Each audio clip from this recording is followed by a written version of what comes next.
not a simple failure once your left brain has been destroyed. That's unique about that MH370. As you know, the oxygen bottle system was repressurized by Malaysia prior to flight. From the cabin. Now, this person has to come through the door. That means this person is knowledgeable enough to put the codes in. I find it difficult to reconcile the two. Two Hypoxia pilots manipulating the aircraft, going to Penang, reprogramming to Banda Aceh. What would they want to do in Banda Aceh? The level of rupture must be catastrophic for it to pierce into, for it to go and screw up the E&E compartment. Findings is basically looking at evidence. So it's evidence-based finding and then coming up with a hypothesis to meet that evidence. So you've got to look at the evidence first. Now, as far as the turn back, when you look at the primary radar, the aircraft did not turn back in what they call lateral navigation. The craft flew up the Malacca Strait, and the last primary radar from Malaysia was at 18, 22 and 12 seconds. The only unusual thing was that, which is not truly unusual, I've done it as well, was reporting the altitude maintaining twice. T3, 14 and 03 seconds, another call came in. Aircraft will be blown to smithereens when it hits the surface of the water at the speed that is agreed by many people. I have a big problem with that because the sequence of things happening. 3, the Malaysian ground ops make their first call via satellite to the aircraft. There was the IFE entertainment from the back of the screen that was plastic, but also the bulkhead, the cabin bulkhead on the inside was found as well. Flight path suggests that after 30 minutes, so after you pass Penang and program diversion to Banda Aceh, everything is, you can just let the aircraft go and now it's a ghost flight. Nobody goes to the cockpit to turn on the SDU. The SDU is turned on as a result of restoration of power. 18, 39 and 59 seconds, Malaysia makes a phone call via satellite communications to the aircraft. I know the man very, very well, and I know how competent he is. Much, much more competent than me, that's for sure. And he would have handled any form of emergency.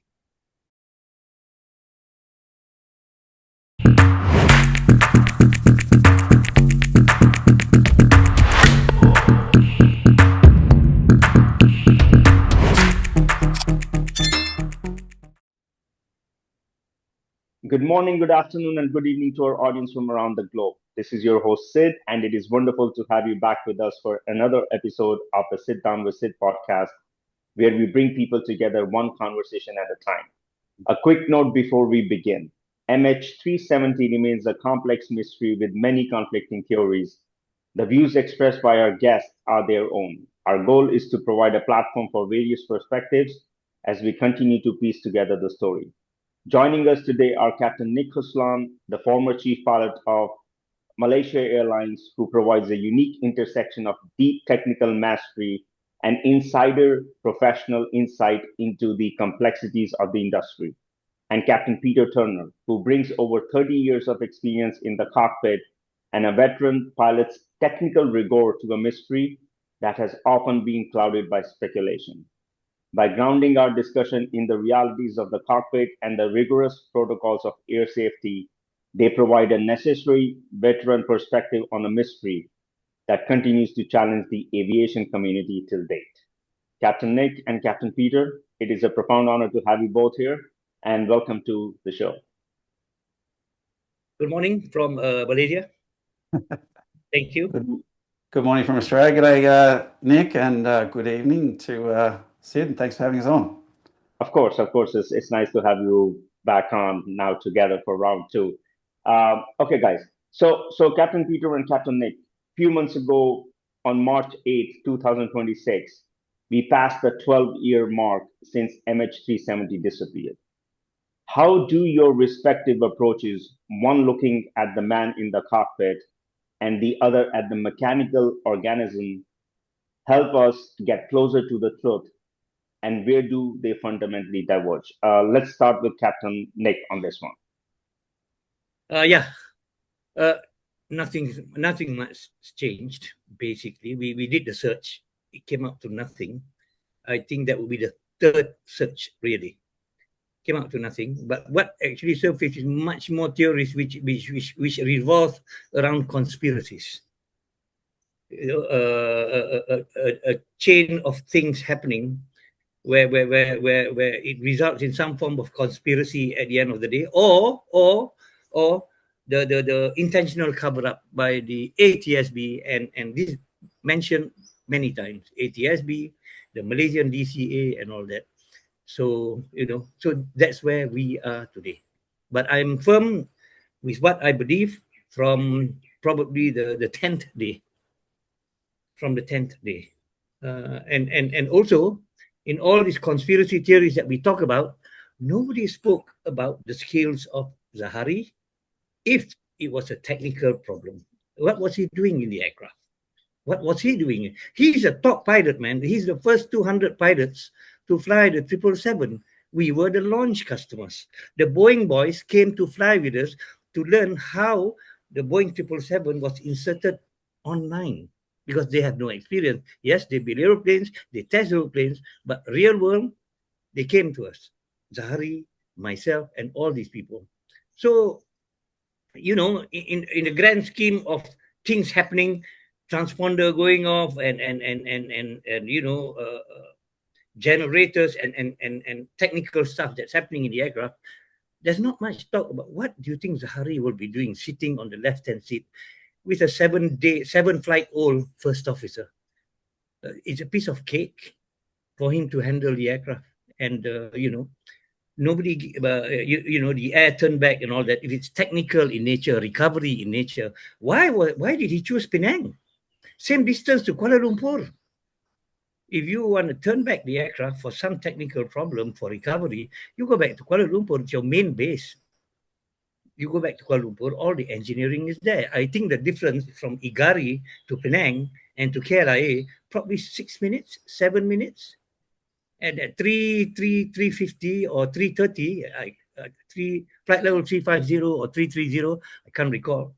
It's almost like the descent point already. So this is the thing that actually when you talk about conspiracy theories, when you talk about technical problems and stuff like that, not many people spoke about what do you think Zahari will be doing on board. He's not a passenger. He's an aircraft examiner. That flight was a check flight for the first officer. So that's where I when I look at all these theories and all that, that's the thing that strikes me. I know the man very, very well, and I know how competent he is. Much, much more competent than me. That's for sure. And he would have handled any form of emergency. So that's how I would like to start today. Perfect. Captain Peter? So my findings is basically looking at evidence. So it's evidence-based finding and then coming up with a hypothesis to meet that evidence. So you've got to look at the evidence first. So you'll probably see that a lot of people who go the pro-hijack theory came up with that idea within the first 10 days before the evidence came out. So first of all, you have to look at the evidence. So you have to keep an open mind. You have to look at the radar data, the satellite data, the fuel load, the drift analysis, the barnacle analysis, and the capabilities of the aircraft. Once you have that information, then you put it all together, and then you come up with hypothesis, and then you come up with basically the crash location, and then you go search that area. And then once you find that search area, you will find the actual root cause of the problem. So at the moment with the search, they've searched basically everywhere except the accident site. We'll go through it a bit later in the talk, but they've searched everywhere except the accident site. Now, as far as if it is an accident scenario, where is the nearest airport? Well, the nearest airport is Penang, and yes, it is closer than Kuala Lumpur. So if you don't have a transponder, would you go back and play chicken at a major airport at Kuala Lumpur without a transponder where you don't have any TCAS avoidance without radio communications? Most logical point would be to go to Penang, which is closer and over your left shoulder, and the aircraft is familiar, the captain is familiar with Penang, and that's where it's headed. Yes, if you do have an oxygen bottle rupture, then the crew are going to be overwhelmed by failures. And yes, the captain has got a raw or a new first oxygen right-hand seat, so the workload on the captain is extremely high. Now, he's human just like everyone else. Everyone will get to a stage where you are what we call sim brain. Basically, your brain is just overloaded with information. You cannot process all this information and you're going to miss stuff. And as we go through this talk, you'll probably see, we'll go through the evidence. I'll try and lead you on the evidence and the search area, and they haven't searched there. So hopefully Ocean Infinity will finish the contract and go search the accident scenario. Wow. Okay, before I move forward, I know two things here. Captain Nik, when we had you last time, your theory was human intervention. Do you both agree that the turn at IGARI was a manual turn because of the sharp banking angle of 30 to 35 degrees, which cannot be done on autopilot? Do you both agree on that? Okay. It is unlawful human intervention. I'm not saying the pilot. It is No, we're unlawful not bringing in the pilot. Okay. And we just need to start. It's actually very, very simple. It's the first half an hour that defines everything. In normal aircraft, with I think maybe 2 or 3 squawk items on the MR2, which they carried, probably one level 3 flush, unserviceable, stuff like that, normal stuff, they departed. The only unusual thing was that, which is not truly unusual, I've done it as well, was reporting the altitude maintaining twice by Zahari. Nothing unusual. Zahari on the radio is nothing unusual. The first officer flew the plane because it was a check flight. He is supposed to handle the plane during the check flight. He has to behave like a captain because that's part of the syllabus. So he flies the plane. He operates the aeroplane. Zahari does pilot monitoring duties, as the co-pilot would do. Right. He leveled up. Then the next thing, normal, good night, very normal. Some people try to break things like, Boy Scout stuff, like not repeating the frequency, which is the procedure. But that's normal. Every night we fly that thing, the aircraft on that route. Then the transponder was turned off. The transponder was turned off because it passed through altitude reporting off click before it goes to standby. I fly the plane. Now this will be captured by the ATC, air traffic control radar. The blip will be on the air traffic. That tells you there is no failure. It went through the clicks. The only way it can go through the clicks is manual. There's no automatic unclicking, unwinding of the transponder. There's no mystery to it. Then, after the transponder went off, whoever who had to go into the cockpit has, I think, 91 seconds before the plane made the turn. Just that. Now, I fly the same plane. In fact, I was one of the purchasing of arrival committee for Dynamite Mike Romeo Oscar. The MAS aircraft is configured in such that there is an alleyway that is, I think, about 2.5 meters by less than 1 meter. 2 people have to go sideways to cross, to go to the cockpit door. To the left of this alleyway is the crew bunk. It's a double-story, it's a twin-bed crew bunk where we sleep. On the right-hand side is the galley. And you need to pass through the galley and that alleyway to go to the cockpit and break that 911 cockpit door, which we know cannot be broken even with fire extinguisher, as the captain of German wings found out. So to have somebody coming into the cockpit is not impossible, but extremely improbable. Right? So then everything starts. The aircraft made the turn, the aircraft did everything. It made the turn, headed to Penang. Later on, we found out that total electrical failure took place somewhere before Penang. And in the report, a lot of these things I refer to the actual 500 over page report by the Malaysian, the investigative report that was released. So everything is there. The radar tracks are there. Now, in those days, in the early days, we only knew the aircraft disappeared somewhere in the Nicobar area, in the Andaman Sea, before Intercepts came into the picture. That was the last point.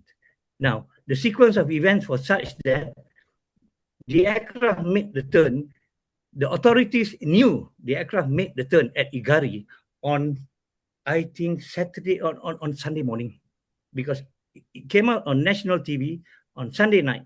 The Chief of Air Force said the aircraft made a reciprocal heading. He did not say Penang yet. Reciprocal heading. However, there was some, I would say, maybe stupid, maybe there was no leadership and all that. Despite knowing the aircraft turned around on Sunday, they still maintained a search over the South China Sea until Thursday. The event Saturday, found out the U-turn Sunday. Yet they insisted on searching over the South China Sea. First stupid conspiracy theory came out was from a guy, Australian guy on an oil rig that saw an explosion. Then it started building up. They were having war games and all that. You know, all that stories came out during that period. Now that delayed the search by 4 days. But they had nowhere to search until Intercepts started telling them about the crossings of the aircraft through the arcs. So there was some level of confusion, and I guess perhaps that's where people started talking about cover-up. Now, this is exactly the sequence that happened in the first 10 days. The search in the South China, in the South Indian Ocean only started after Intercepts' story came on the mainstream. So the first, until Thursday, it was still assumed because the search was there. Now, there were 40 ships involved. It's much forgotten today. But there were 40 over ships involved, hundreds of planes, and the Thais, the the Vietnamese, and the Chinese were pissed that their resources were being used in a place that the plane will never, ever be. So conspiracy number one, getting shot down. I think Florence Changge, a number of people wrote books about it as a theory. That is pure BS. That is pure BS. On Sunday, they knew the plane just disappeared, turned to the left already. I was born on the coastal area just under IGARI. My folks in the kampung would see drift any day. They would be talking about it. So no. So that's the start of the confusion, right? So that story ends there. Before we even put the cart before the horse, all the other theories based on the other neat bits of information that people put together to come up with all sorts of theories, electrical failure, oxygen failure, hypoxia, and all that. We need to cross that line first. Now, that line tells you that the aircraft was under control, unlawfully, beginning with that tung transponder ping into the radar scope.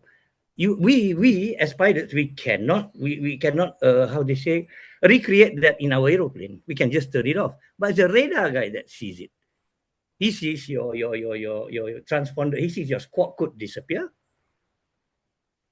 He sees later the altitude disappear, replaced by 0 transiently, click, until it goes to standby. Then the transponder purely goes off, and only the SSR, the primary radar, get tidbits over it. So before we go into all the other theories to build up, that tells you a lot already. That's the defining moment, that 95 seconds after the transponder until the turn. Now, arguably, it can be argued it could be manual, it may not be manual, but I know the 777 has bank angle limitation when you fly on heading select, on autopilot. They click, there's 10, there's 5, 50, there's 5, 10, 15, 25 for rate 1. And then it goes to, I think that's just another stop. I just can't recall. You can just see the panel and you can see it. Beyond that, you need pilot input. You need manual input to turn beyond that. And you go a bit beyond that, a nice voice will come out and say, bank angle. So before we go too far, this is what I feel that we need to talk about. That 0 point, the transponder being switched off. That is key to it. If we can agree that it was turned off by someone, then all other theories actually, because it is done by somebody already. It's not mechanical. There's nothing. It's got nothing to do with any form of mechanical failure. Captain Nik, I'm going to come back to you. Captain Turner, I want to bring you in here because when we had you on the show, and you still stand by your theory of the oxygen bottle, rupture of the oxygen bottle, more on the mechanical failure side that caused the demise of MH370. Now, with what Captain Nik said, based on that, how do you present your viewpoint that your theory should also be considered valid? Once again, these are also hypotheses. Nothing will be proven till the wreckage is found. It's as simple as that. Everyone is trying their best to piece the puzzle together. So, Captain Turner, please take it away. Yeah, thanks. Yeah, Nik makes some really good points there, but a couple of them not quite meets what the evidence is in the all the official reports. So yeah, the captain didn't read back the correct frequencies. That's correct. You're supposed to read back the correct radio frequency when you change. But if you look at the safety information report, you'll see that 10 other aircraft also did the same as well. So it's not just a smoking gun. So yeah, he's so used to flying that route. He's just casually, he could have been busy, instructing and talking to the first officer about, do the fuel check here at this next waypoint. Does the fuel marry up? Do we have a fuel leak, etc. There's many reasons why he may, shortcut the system, but 10 other aircraft did it as well. Now, as far as the turn back, when you look at the primary radar, the aircraft did not turn back in what they call lateral navigation because that's beyond the limits. So when you look at the primary radar data and you look at the distance between the turn back and IGARI, and you come up with the distance, basically the aircraft's turned back at 25 degrees angle of bank, which is beyond LNAV limits at that particular altitude and speed. So what we can definitely say is the aircraft was not pre-programmed to divert towards Penang prior to the incident.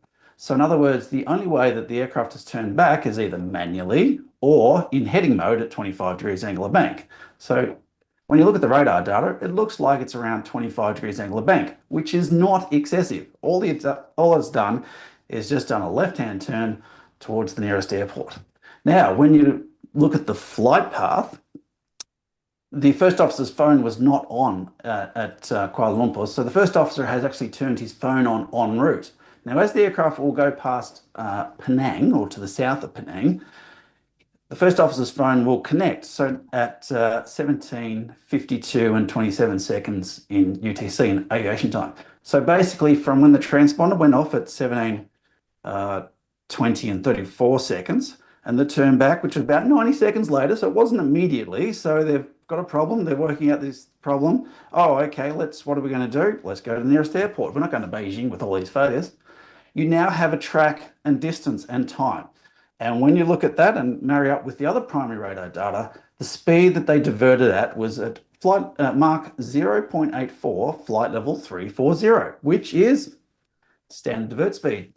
Byron Bailey even mentioned this, the standard speed of a 777 is 0.84, so 84% of the speed of sound. So the aircraft has just basically turned around and gone to the nearest airport, and that turn back was either done manually or in heading mode. So basically, with all the failures, that's the only option they've got, is to turn around. Now, back to the altitude reporting off incident. So if you look to the any report, there is no mention of altitude report off in any official report at all. All it says is the transponder ceased transmitting. Now, where you get this altitude 0 coming from is from sites like FlightAware, which recorded that. Now, that recorded it as 0. So I actually went and tried it in the plane and turned altitude reporting off, and guess what? It did not replicate 0 because 0 is on ground. So I couldn't replicate what FlightAware had got. Now, when you go to the ADS-B data, which Capt, so the French Marchand and Blely have got this information which can't be verified or cross-checked at the moment. They said that there wasn't reporting 0, that information was missing of the altitude. So that's different between 0, reporting 0 on the ground, or no altitude report at all.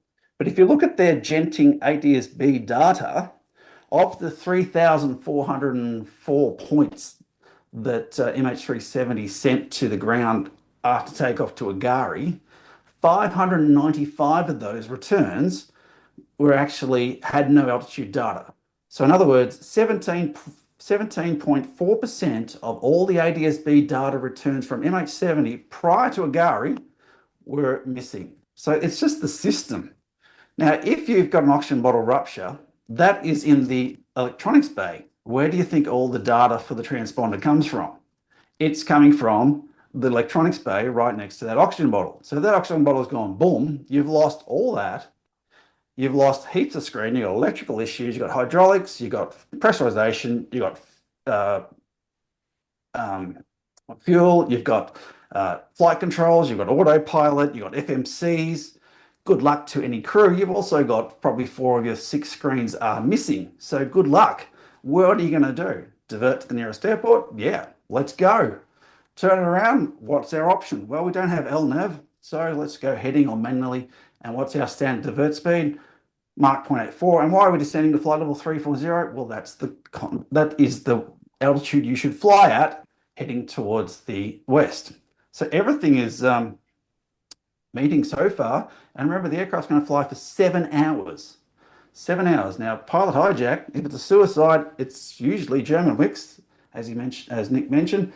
That's going to be over pretty quickly. It's not going to fly until 7 hours at fuel exhaustion. So as we continue on, we'll continue the flight path and then we'll come to our crash site. So at the moment, with the failures, the aircraft is turned back towards the nearest airport, diverted at a standard speed, and the first officer, in his wisdom, has tried to call for help, probably by turning on his phone, because the only way that the first officer's phone is going to connect to that Penang tower, because if you're still at flight level 340 doing Mach 0.84, the frequency shift is going to be so much it won't connect. You need to be doing a constant speed around the mobile phone tower. And the best spot to do that is from the right forward seat where the first officer sits. So in other words, the first officer has turned his phone on to try and call for help whilst he's sitting in the cockpit on the right-hand side. So, because if you're in the cabin, it's very unlikely that his phone's going to connect. So that plays into, okay, someone locked the first officer out. Well, then who turned on it's not going to connect from the cabin. Or if the captain disabled the first officer in the cockpit, why would the captain turn on the first officer's phone? What's the point? But if it's an oxygen bottle rupture and you've lost communications, but you don't have an audio management unit, the only option is for that young FO to think outside the box and turn on his phone. As we continue on, you'll see where the flight path goes and where the crash site is. Captain Nik, what do you think about? Yes. Okay. I'm just looking at the timing sequence.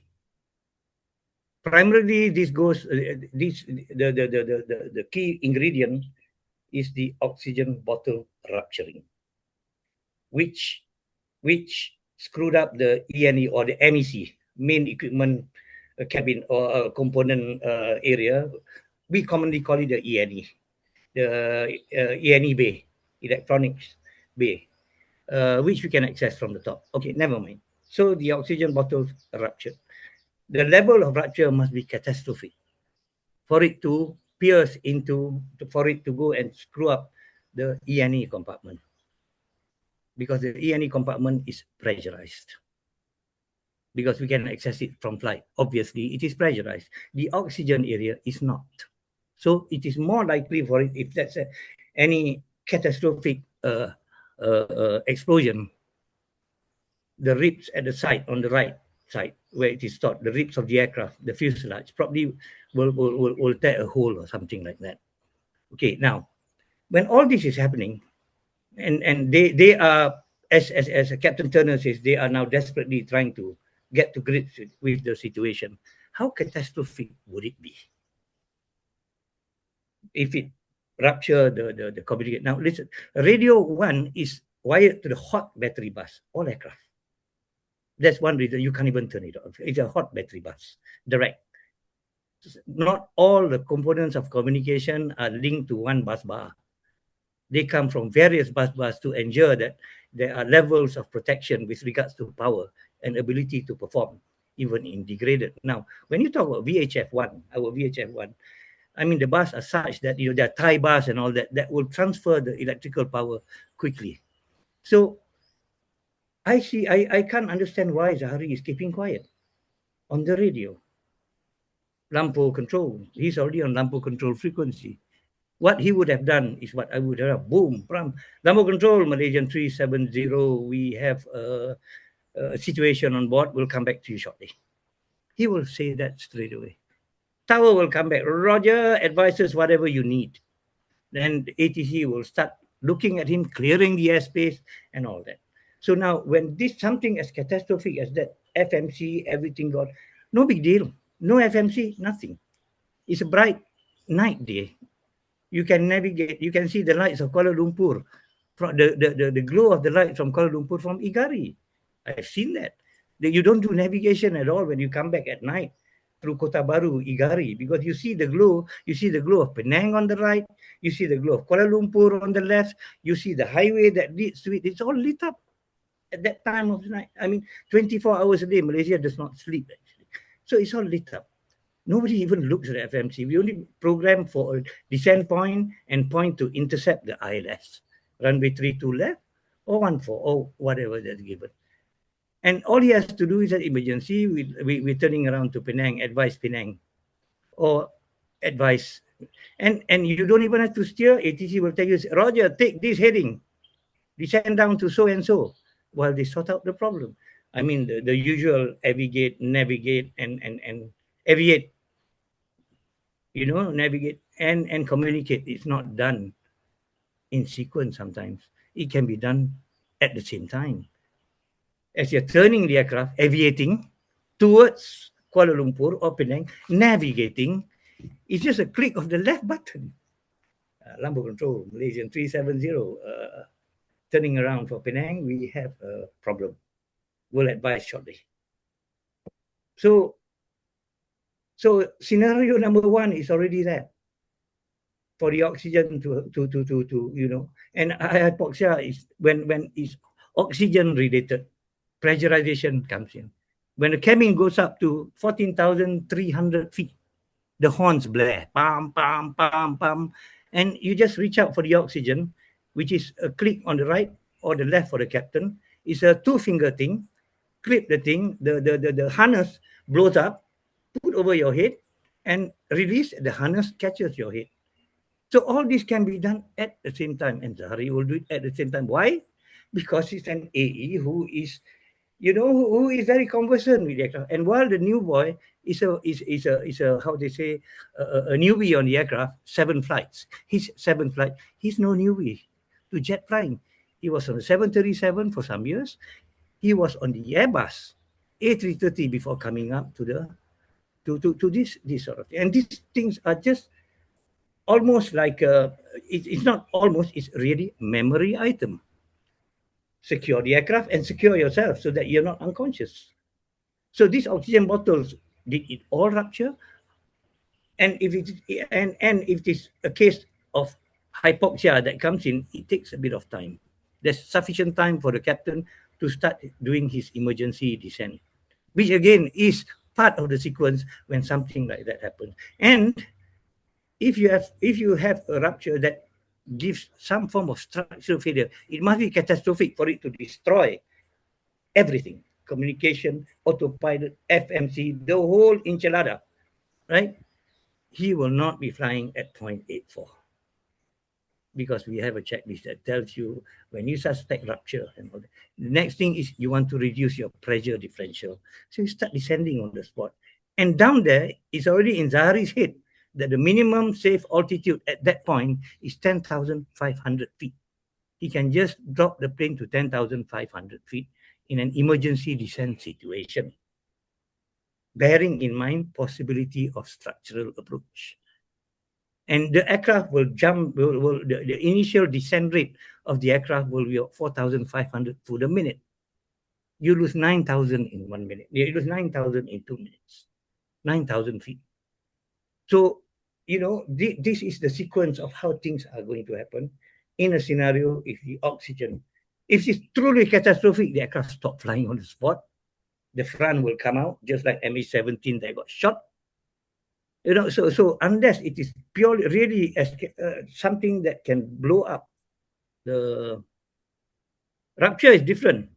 Catastrophic for the for the E&E bay to be totally disabled.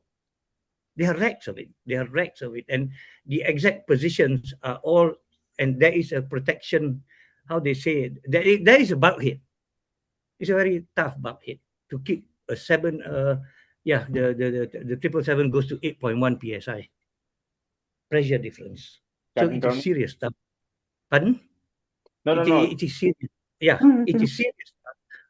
For oxygen rupture means leakage. Oxygen explosion is another thing altogether. Which is it? Rupture will not disable the whole E&E. And rupture goes in a certain direction, not 360 degrees. If it is an explosion, 360 degrees, lots of things can happen. I think we will not have this mystery because we can find the wreckage somewhere near IGARI. Because if the aircraft had a catastrophic oxygen failure. If it's a rupture, it goes down rapidly, not catastrophically. Pilots, when we fly the aeroplane, when we fly these large aeroplanes, cruising, having newspaper, Nescafe, talking to the stewardess while we're flying, monitoring the aircraft on FMC, in the mind, there's always this thing about emergency descent, in the mind, all the time. We are always looking at our MEA. We are paid to do this job. We're always looking at the minimum en route altitude that you can fly. And we are extremely conscious of what to do immediately in the event of this sort of thing happening. Why? We learned from China Airlines, where a bomb, Philippine Airlines, where a bomb blew up, took a passenger out, had a big hole, and the pilot immediately descended the aircraft, and many, many more incidents that involve in-flight explosions. So, yeah, possibility of rupture is there, but the events following the rupture is the one that I have a problem with. Great. Captain Turner? We are very familiar with this. It happened, the whole thing happened in a very familiar area. Now, Kuala Lumpur to IGARI, Captain anytime Nik, you fly, sorry. I'm going to come back to this. I want Captain Turner to give his Okay, that's fine. Yeah. Okay, so Captain Turner, you heard it from Captain Nik. It is a possibility. Yeah, definitely a possibility. But once again, it could cause, as you can see, hole in the fuselage and so forth. You heard him. So what is your counter argument to all what Captain Nik has said? Yeah, sure. So he makes a few good points. So yeah, the aircraft, unique about that MH370, as you know, the oxygen bottle system was repressurized by Malaysia prior to flight. So this is the first flight after that bottle being repressurized. Now you've gone to altitude, and of course the cabin altitude reduces as it normally does, so therefore the pressure on the bottle is even more. And when the aircraft turns at IGARI, goes into a bank, and the G loading goes up. So that's the perfect spot for that bottle to go boom. Now that bottle's not on the right side of the electronics bay, it's actually on the left side. So it's over near the left AIMS cabinet. It's over near the P105 left wire integration panel, which is all the left systems coming into that little left brain. So when it ruptures, it's not situated on the fuselage skin. So it's not going to blow a hole in the fuselage skin. It's actually more to the center just slightly to the left. It's going to cause extensive damage to all the left systems, which will include the left transponder, which has just failed. Now, Nik mentioned there'll be loss of communication. Well, yeah, that's true, because there is only one AMU. There's only one audio management unit. And if that's gone, you've got no radios. They just don't work. There's all your microphone goes through the audio management unit and then out to the particular radios. If that doesn't work, you don't have a radio. You can't go click request a descent to whatever. You can't do that. The only option you've got is a telephone call, which is what the first officer has done. He's turned his phone on. So that is also going to overwhelm the crew by failures. And one of those failures is going to be the air supply cabin pressure controller. And that's failed. So what's going to happen is all the bleed air system is going to fail, and the aircraft, the fuselage still is intact, but there's no bleed air coming into the system. The pressurization system is going to slowly leak out. In other words, the altitude is going to slowly rise inside the cabin. So it's not going to go straight away to 14, 15, 20,000 feet straight away, it's going to take some while because all the outflow valves will close. And now you've just got basically the air leaking out of a balloon with a little hole in it. So there's no air coming into it. So the cabin altitude is going to rise. 6,000, 7,000, 8,000, 9,000, 10,000, away it goes. Now that's going to take some time. That could take half an hour. So in that interim where the crew are just overwhelmed by failures trying to work out what the hell's going on, I've lost all my screens, I've got electronic failures, I've lost my left main AC bus, I don't have any radios, I don't have a transponder. You're going to miss, it's very highly likely, you're going to miss that there's a cabin pressurization, a gradual decompression happening, and you're going to pass out. Now, what Nik has just said before, yeah, the flight attendant could come in and find two dead pilots passed out from hypoxia and put the oxygen mask on them, but that's not going to work because the pilot's oxygen mask, guess what it's attached to? Those oxygen bottles which have just exploded in the electronics bay. So a flight attendant can come in and find two passed out dead pilots half an hour later, grab the pilot's oxygen mask, put it on them. Oxygen mask doesn't work. They're dead. Now what's going to happen? You're going to have an aircraft continue on whatever the crew had programmed into the FMC in that 30-minute interim. And as you'll find, if they're not aware the depressurization is happening, they're not going to descend because you have to know that it's happening to actually do something about it. Could you fly slower? No, because when you're at altitude, you only have a small speed band between going too slow and too fast. So you can't really slow down. At that altitude, you have a small window, as you would know. So in other words, whilst you're working out all these problems and trying to get things going, switching everything to the right side. Yes, it'll still fly because there's a left brain and there's a right brain. The left brain's destroyed. The right brain's still operational, but it can't take over from the left brain because they can't talk to each other. So there's just confusion. But you can manually start switching things across to the right side. So you can manually switch to the right FMC. And once you can switch to the right FMC, oh, look, you can get LNAV back. Oh, we've got LNAV. And where are we going to go? Well, you're feeling a little bit hypoxic. For some dumb reason, someone's programmed a version 2, of all places, Bandar-Aceh. Now, once you've done that, the aircraft will do all the rest, and the aircraft will fly for 7 hours with all their systems failed and will crash in the southern Indian Ocean. So, I don't know, we'll talk about it a bit later, but at the moment, once the aircraft's gone past Penang, it's gone up the Malacca Strait, and now it's tracking via waypoints. So it's now tracking via Vampy and Mika and sort of heading towards Nilam. In other words, LNAV is now back in operation. So they've finally got it going and programmed a diversion. But if you pass out, well, the autopilot's just going to follow that route to Bandar-Aceh and the rest is history. Now, what you can do from the rest of that is from that last primary radar point in the Malacca Strait at 18, 22 and 12 seconds, you can then, and from our FO time fix from his phone, you can get the same speed. It's still flying at flight level 340 Mach 0.84, standard divert speed. It's still doing that. What the downside of that is now is knowing that the fuel load back at IGARI from the last day cars, you can work out the fuel load at IGARI is 42,240 kilos. If you're flying at this speed, your fuel burn rates are about 7,000 kilos per hour. So in other words, it's only going to fly for another 6 hours from IGARI. But we know from the satellite data it flew for 7 hours. So there's no way that this aircraft can fly at that speed for 7 hours. It has to slow down to a more economical speed. So when you've programmed a diversion to Bandar-Aceh, guess what happens at top of descent? With everyone passed out, it slows down to descent speed. It comes back to around 6,000 kilos per hour. Now it's getting close to flying the 7 hours, but it still can't make it when you do all the fuel analysis. I'm sure Nik would have done the fuel analysis as well. Can't make it. The only way you can make it is if the bleed air system is inoperative, because once the bleed air is inoperative, then you'll save more fuel. Now you can get to that 7 hours, but with the bleed air, so all the fuel load is telling us, and the performance degradation of the aircraft is telling us that the aircraft had bleed air system off at IGARI, or inoperative. So if the bleed air system's inoperative at IGARI, that means it's a gradual decompression. It's hypoxia. And we're still waiting for the search area to be searched. So once we continue on with this track, we'll find out where it's crashed. Interesting.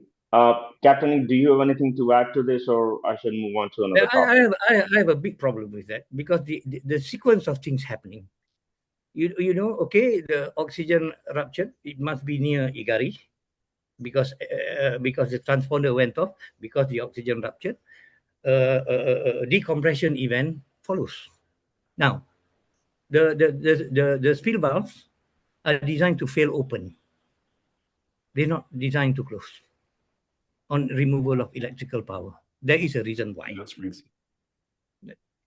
In the aircraft, it's designed to fail open, to let the pressurization out, because such an event means you are having structural integrity problem. So now the oxygen ruptures at just before the transponder went off, but after he said goodnight. That must be the sequence, because the transponder died due to the O2 bottles rupturing or exploding, which means the hypoxia event, if it actually happens, would happen somewhere around that area, 2 minutes. Now, the aircraft continued, then the aircraft banged to the left.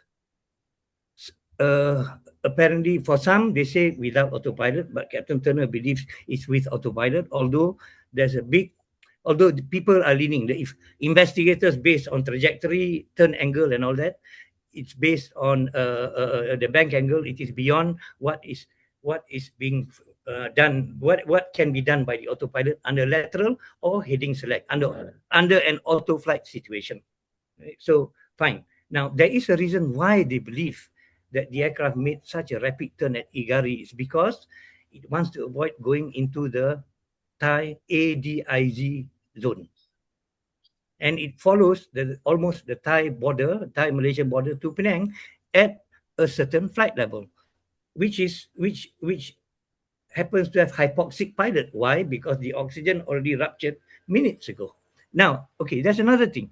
If it is done that way and the aircraft is flying in a stable manner or at a fairly steep turn, that is the time during meal sector, meal sector for the passengers, the cabin crews all around, and they go to the cockpit all the time. And if this happens, there's an explosive, there's a hypoxic situation. It means that the pressure inside the aircraft has dropped.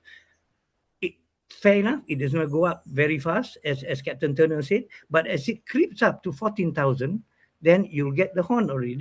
The pilot will know. So they don oxygen mask. There's nothing there. The radio is still connected through hot battery bus 1 for them to talk. So that's another function of the oxygen mask. It's not just picking up the mic anymore. It is already there in front of you. Anyway, that did not happen. Why? Because of the oxygen bottle rupturing minutes ago, and the pilots are unconscious.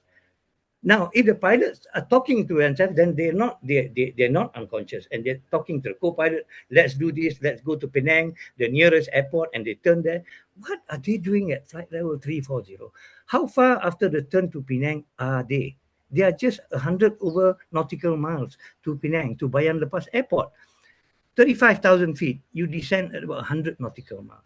They will descend very, very early to go to the lowest safe altitude of 10,000 if they are still conscious. If they're not conscious, then the aircraft will fly all the way to Penang. And how did they turn to be taught after hitting Penang? Who turned the plane? Because they are hypoxic. So these are the sequence of things that does not fall in place. Key point: oxygen rupture, pilot hypoxia, turn manual from IGARI, it would have maintained its last FMC point. Now, how the FMC is set up in the Malaysian aircraft, when you go for the flight, when Zahari and the co-pilot checked in an hour before their departure at our FMB, Flight Management Building, they are given a flight docket, and on top of the flight plan is given a route number. You do not even put, you do not even put waypoints on it. You just put the route number based on what's given, because all that's already pre-calculated and pre-planned together with all the fuel that's uplifted and all that by the dispatcher. on ground. So you just put that one in. So you don't build a route along the way. Now, for them for an aircraft to be able to go to Penang and then turn around to the right hand side FMC comes on. So somebody is doing something on board the aircraft. But that somebody is not doing what it's supposed to do, which is to descend to a lower safe altitude in line with with a descent profile to land at Bayan Lepas Airport, which I would think would involve quite a bit of a right turn for runway 02 Penang. Fair, I was wrong about the right side and the left side, but that's irrelevant to the full story. Where the oxygen thingy is, the oxygen tanks are. But I'm looking at how the sequence of things that's happening. Oxygen rupture, pilot loose. Aircraft still flying in a controllable manner. Big question there. Okay. Oxygen, pilot partially incapacitated, hypoxia creeping in. 14,000 feet, boom. The horn comes on, they find they have no oxygen. The cabin crew will bring, the cabin crew at the back, they're all okay. You can have a decompression. They have about 16 minutes of oxygen that comes out from the roof. That has nothing to do with the oxygen bottle. Those are oxygen generators on the seat. So you've got 237 people with oxygen. Now, the cabin crew has, I think, 22 bottles that will last 40 minutes on high flow. And this can be shared with the pilot. So it doesn't fall in, because you forget. We all forget.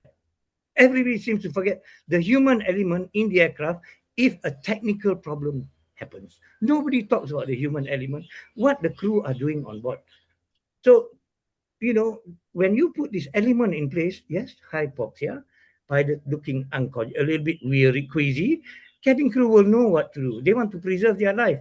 Hey, Captain, we've got this portable oxygen tank that we are moving around. Here's one for you. Here's one for the co-pilot.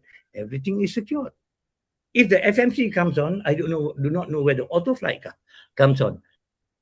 But if you're flying without auto flight, you don't want to be flying at 0.84 because a slight sneeze can translate to 500 foot a minute. It's not easy to fly a jet at 0.84 at 350 manually. It's not easy. Aircraft cannot depart for a flight. No airliner can depart for a flight without autopilot unless it's a very short technical ferry flight for recovery only. But under normal circumstances, normal operation, big aircraft do not depart with autopilot unserviceable because it is not an easy task to fly an aircraft at 0.84, 0.8 even, or even 0.72 at that level of flight. So again, I stress my point. The sequence of events of what's happening, some seems to be at odds with each other when Captain Turner started his storyline. Some seem to be at odds with each other. So point number one, oxygen rupture. Hypoxia sets in. It must set in around IGARI. So they turn, partially conscious, they turn into IGARI.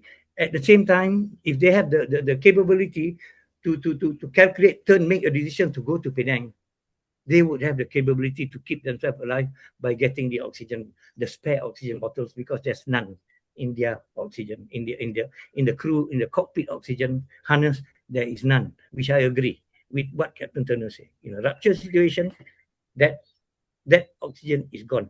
But remember, in a decompression or minor loss of pressurization thingy, the first thing a pilot do is reach out. He doesn't know that it's a rupture.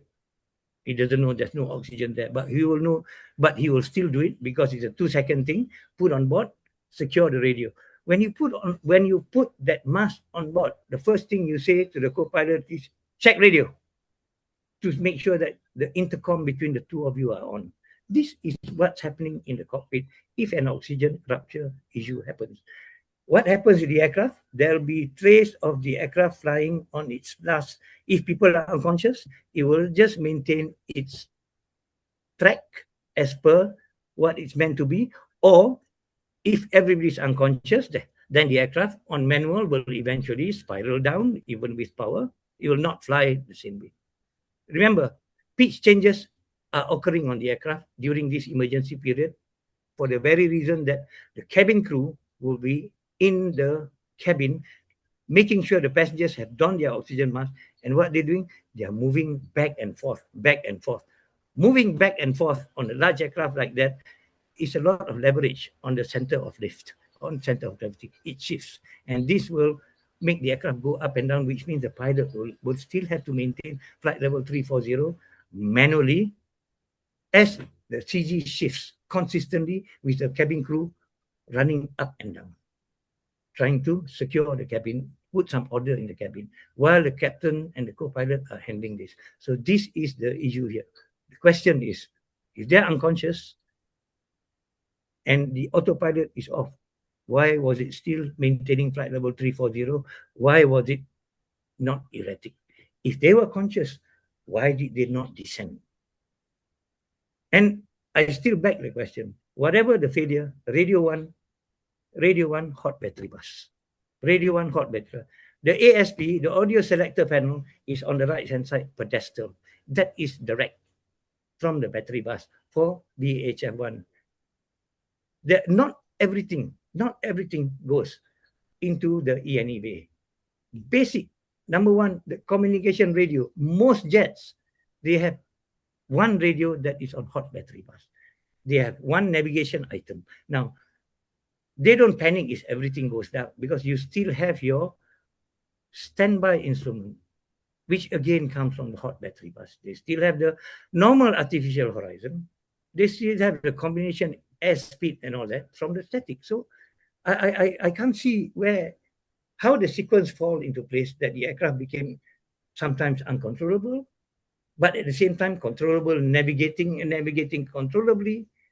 And you know there's very little credit given to the pilots with regards to handling a simple thing like oxygen rupture on board the aircraft. Captain Turner, anything if you have to add before I move on to, I would like to talk about the STU. So if you want to add something real quick, please take it over. Yeah, sure. It's not a simple failure once your left brain has been destroyed. That's not a simple failure. That is going to be cognitive overload for any crew. So there's not even a checklist for oxygen bottle rupture checklist because the amount of failures you're going to have, you're going to be overloaded. Yeah, you got the right side. You're going to be manually flying. As far as the Thai Air Defence Identification Zone, that didn't exist in 2014. That came from, I think, the French Capt again. If you go look at the report on that ADIS, just have a look at the chart date. It's not 2014. So the Air Defence Identification Zone in Thailand did not exist in 2014. And if it did, if you're worried about it, turn right, not left. But anyway, I digress. And it flew along the Thai-Malaysian border. Well, how do you get from IGARI to Penang? You have to go along the border. If you draw a straight line, that's where it goes. And in 2014, Malaysia, there was a standard route from Kota Bharu to Penang, and that route slightly goes in and out of the Thai and Malaysian airspace. But Malaysia was responsible for that route anyway, because 30 minutes after that MH370 went through, MH61, 63 came through exactly on that same route because that's the standard route. So if you want to fly to Penang, you're going Kota Bharu to Penang. So it's just following standard stuff. As far as the pressurization, they weren't hypoxic at IGARI. That's when the gradual decompression starts. You got to wait for that cabin altitude to rise. But the crew are just overloaded with failures. They're going to miss stuff. And the thing about gradual decompressions, it is insidious. It's one of the worst types of hypoxia you can get. Because if you look at the Qantas QF30 incident, they had the oxygen bottle was mounted on the fuselage skin. That just blew a 2-meter hole in the side of the fuselage, and that's just like, we've got a depressurization because everything there's mist and everything happens straight away. But gradual decompression, where the bleed air system is inoperative, is very insidious. You're not going to notice that the cabin altitude is just slowly rising. You won't notice it. And if you're busy looking at other things, you're so focused on looking at a task, trying to problem solve, trying to get the right FMC up, trying to get the right autopilot, trying to get the left main AC bus back up and running. Oh, let's just repower it from the right side and get the left main AC bus back up and running. And all these failures, you're going to miss stuff, and unfortunately, the insidious nature of hypoxia is you're going to pass out, and you're going to have some hypoxia problems. You'll start with mental confusion. You'll make poor decisions. You're going to you're going to feel really good. You're going to go, actually, I feel really good, and you'll think you're actually performing really well, but that's the nature of hypoxia. And then eventually that'll go into cyanosis and eventually death. And then the aircraft will just fly on autopilot on the pre-programmed route to Bandar Aceh. So, yeah, and last one, yeah, you can't make a recall without an AMU. If the AMU's gone, you go smash your phone and try and make a phone call. Just can't do it. Interesting. I'm going to come back to this. I have one question on this, but I want to move forward to the STU, which has also been a hot topic of debate. Captain Turner, I'm going to start with you, and Captain Nik, I'm going to come to you after Captain Turner. The STU rebooted 22 minutes after the disappearance, with the flight ID missing, but the aircraft ID present. Now, Captain Turner, how does this reboot align with your oxygen bottle rupture theory? Okay, so the SATCOM came back online at 18, 25, and 27 seconds. So I'm not sure why you're saying it's coming back on 22 minutes after, because the aircraft flew up the Malacca Strait, and the last primary radar from Malaysia was at 18, 22, and 12 seconds. Now, just note there is no, because that position is also in range, as you know, from Lok Samawi, Sabang, and Phuket, but that radar data is not available, because if you had that radar data, you would know where the aircraft flew after 1822. But the SDU, the satellite data unit, is in the rear of the aircraft, and that's responsible for satellite communications. And that's going to log back on at 18, 25, and 27 seconds. And it's going to be initiated by the aircraft. Now, step back, because at 18, trying to remember the numbers, at 1803, the Malaysian ground ops make their first call via satellite to the aircraft. Now, at that time, the aircraft was flying just past Pulau Perak, Silver Island, I believe it's in English. It didn't connect now with the Indian Ocean. So the Malaysian sent a signal, the Indian Ocean satellite, then back down to the aircraft at 1803, and the aircraft wasn't online, so there was no response. So when you look at the aircraft, when the aircraft is flying up the Malacca Strait, and if you were sitting at the Indian Ocean satellite, well, guess what antenna it's trying to transmit with? It's trying to transmit, receive via the left high gain antenna on the left side of the aircraft. Well, guess what? That doesn't work because of the electronic left side damage. So that's why it didn't connect. Now, the SDU, when it reconnected, it had a frequency overshoot, which sort of matched a startup sequence at 1825 and 27 seconds. So the only way you can start the SDU is you need to repower the left main AC bus. Guess what? Back at IGARI, when you've lost your left main AC bus due to a fault, en route, someone has to repower the left main AC bus. So how would you do that? Well, the left side's down.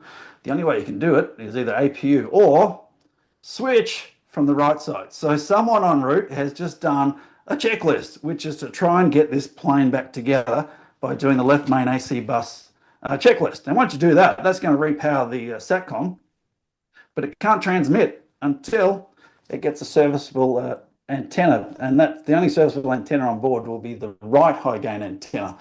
Yes, there is the low gain, but that's gone as well. So you're going to have to wait for the right high gain antenna.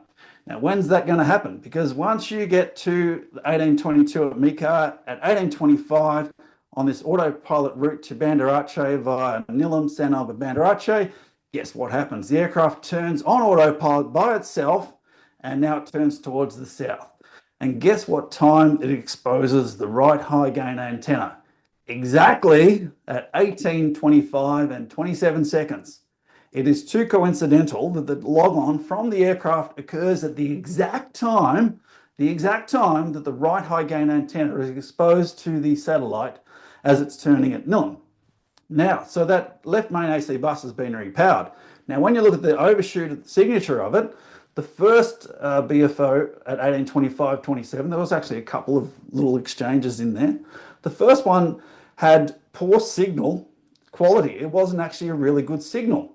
Now, why would the first signal be of poor quality? Well, when you look at the geometry of the aircraft, as the aircraft's now turning and now pointing at the satellite, the antenna on the right side of the aircraft is now basically having to transmit at 90 degrees. In other words, a poor region, it's basically having to transmit at 90 degrees to the satellite. That's why it's a poor quality reception. Now, with that log on, there was no flight ID. Well, guess what? Guess where the flight ID comes from? That little box which has failed. You've now had to switch to the right side. That will cause a restart. And what's going to happen? The flight ID will default to no flight ID. So in other words, the left FMC has failed and the crew have got the right FMC up and running, and that's why there's no log on. By default, the aircraft ID is always sent. So if you were to manually try and delete that flight ID, that would send a log off. They would have recorded that. That never happened. So how do you delete the flight ID without anyone knowing? Well, accident. The oxygen bottle went boom and the left FMC failed. The crew switched to the right, got the FMC up and running, and of course they never put the flight ID back in again. And that's why there's no flight ID. Continuing on with that one, at 1828, the BFOs show that the aircraft was turning south at that particular time. Well, guess what? At 1828, the aircraft is turning left at waypoint Senob, heading towards Banda Aceh. It's going to fly over top of Banda Aceh and continue on magnetic heading and end in the southern Indian Ocean. Note, there's also another primary radar site at Sabolga, which also would have picked it up further south of Penang, but along with Lok Samawi, Sabang, and Phuket, that radar data is not available. So the SDU shows it's an accident. Wow. Okay. Captain Nik, what is your thought on this, the SDU rebooting? As I said, 22 minutes, 18:25, 27 UTC, as Captain Turner said, with the flight ID missing, but the aircraft ID present. There's a wake-up situation. It's a wake-up situation. So that particular day, I'm going for my flight. Let me tell you a similar situation. I'm going for my flight, uniform, walking to the aircraft. The aircraft is cold. When we wake up the aircraft, the SDU wakes up, we don't have to do anything. It tells. And the SDU already have to the subscribing, satellite thing. It is married to the aircraft ID. It does not change. It is like your number plate. It is married to the aircraft ID. You turn on, the aircraft ID will come out. Flight number differs because the aircraft changes flight numbers every day. Where the SDU get the info is on the FMC when we do performance initial. We put the flight number, we put this, we put all those things. That marries it. So when you wake up the aircraft, it sends only that. With the ACAS and all that turned off, there's no flight ID that will come out. Okay, all these things that Captain Turner has said, downstream of this and upstream of the oxygen hypoxia theory, these are hypoxic pilots doing things, trying to recover right bus, left bus, thigh bus. The hypoxia started sometime before this. So all this manipulation, and then I'm just wondering who actually reprogrammed the FMC to go to VTOL. Because if the hypoxia happens at the IGARI point, then we have all this turning and all that. Okay, fine. So mild hypoxia started, they managed to recover. And because they are not very good pilots, they forgot to do the normal thing like communicate and all that. They were so desperate doing things. And they also failed to secure the oxygen for themselves, having known that this, and you don't get hypoxia at 14,000 feet where the horn comes in. That is why the horn is programmed to come in at 14,000 feet. It is a loud horn. It is a loud horn. You can't fail it. Even a deaf man will wake up because it's so important. That's where incipient hypoxia starts creeping in for normal people. Okay, so all these things, all these theories about going to Penang, the telephone coming on and all that is downstream already. of that particular gate where the oxygen rupture, hypoxia event happened. So with great respect, I find it difficult to reconcile the two. Two hypoxia pilots manipulating the aircraft, going to Penang, reprogramming to Banda Aceh. What would they want to do in Banda Aceh, which can take only an A330 at the biggest? I don't even know. There is Lok Sumawi, which has fighters there, and that is not even in our circle of emergency airport nearby, because there's Langkawi, there is Penang. So this is the issue when you talk hypoxia. The actions of the alleged actions or inaction of the pilot that managed to go to Penang, thereafter make a right turn and go to Biton, towards the Nicobar, towards the Andaman Sea, towards Myanmar, before joining the normal route to go to Europe, which they are not going. So there's not much I can say, because everything starts at the if it is oxygen rupture, it starts at the hypoxia point. I'm not conversant with how the lobes of the satellite and all that happen. I'm just a user. I'm just I think 7,000 hours on the 777. So with that amount of experience in flying, I found it not necessary trying to understand lobes, how propagation due to antenna and all that. Because being a user, all I know, if it functions or does not function, this is what I need to do. Because there's nothing I can do about the lobe, in flight.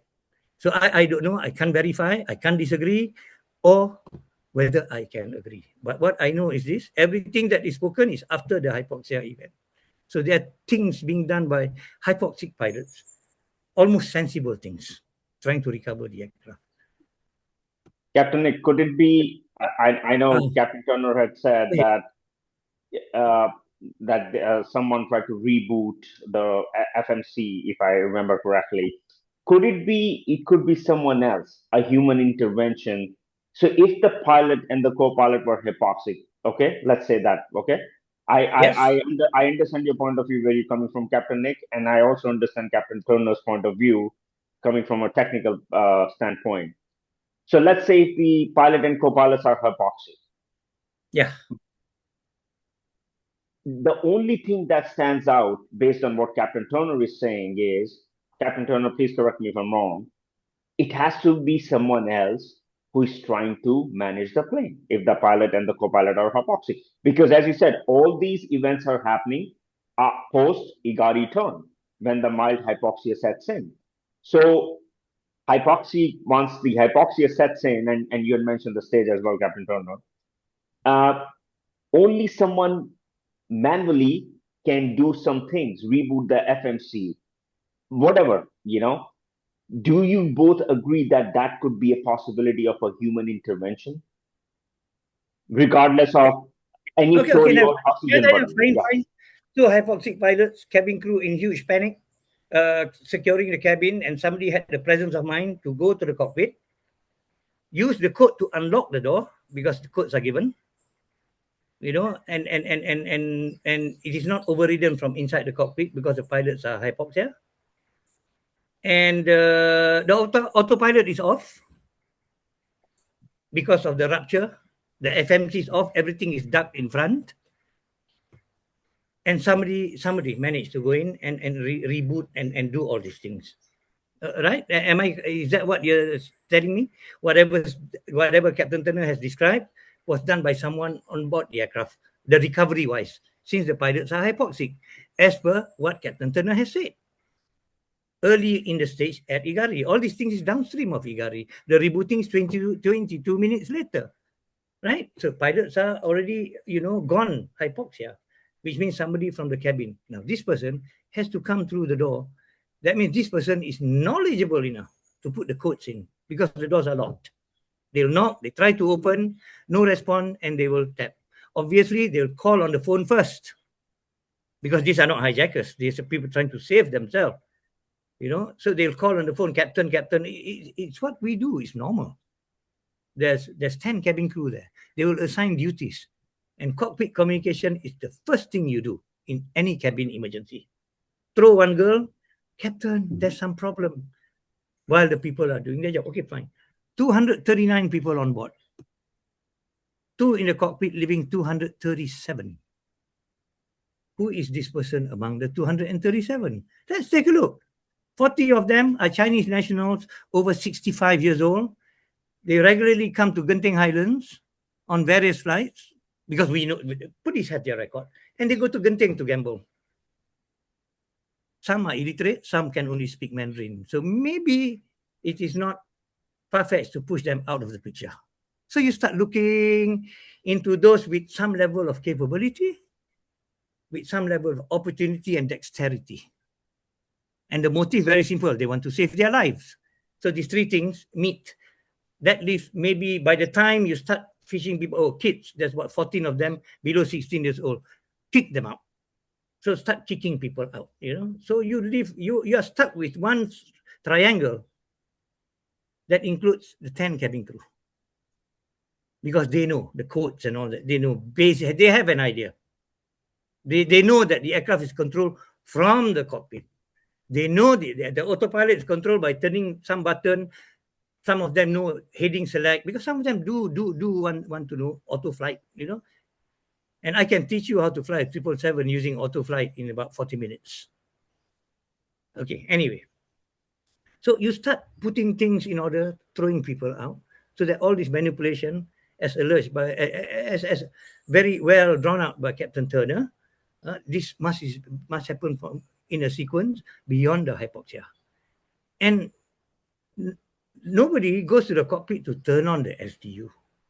The SDU is turned on as a result of restoration of power.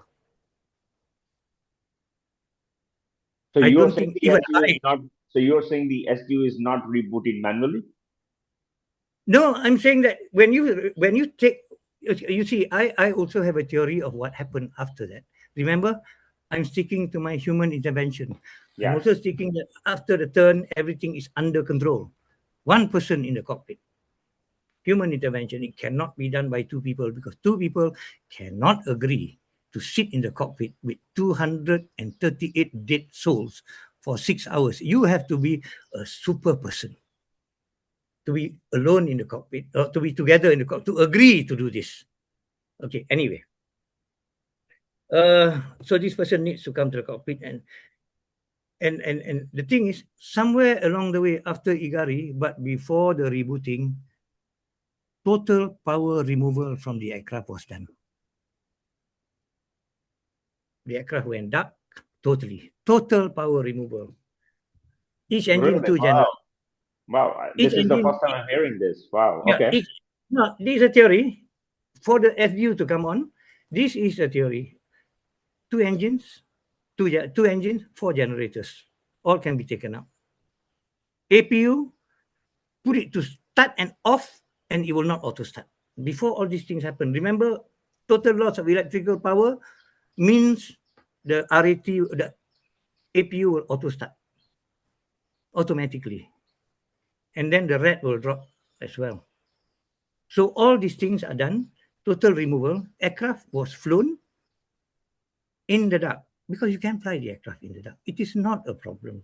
You still have your standby equipment running from the hot battery bus. You still have your radio, which is not transmitting, but you are monitoring. You can hear what is happening around you in the frequency. People calling you, you can hear.